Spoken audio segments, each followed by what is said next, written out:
Welcome to the Learning Pines YouTube. We hope this video helps. In this video, I will show how to make orange kombucha easy guide.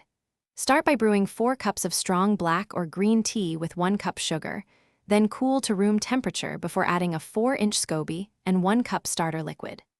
Use a clean glass jar, cover with breathable cloth, and ferment at 70 to 75 degrees F for 7 to 10 days while tasting daily for preferred tartness. After your tea is brewed and cooled, gently place the SCOBY and starter liquid into the jar, cover with a breathable cloth, and secure with a band. Keep the jar in a warm, dark spot away from direct sunlight and pets. Start tasting at day 7 to judge sweetness versus acidity, and stop fermentation when it reaches your preferred tang and slight effervescence, usually by day 10. If you're finding this video helpful, please subscribe and hit like to support the channel.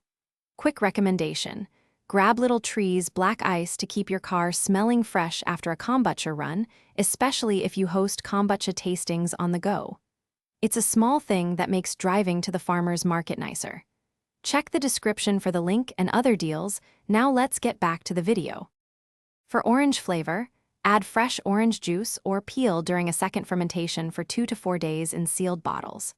Use about 1 tablespoon orange zest or 2 tablespoons juice per pint, and include 1 tablespoon sugar or a splash of juice to feed carbonation.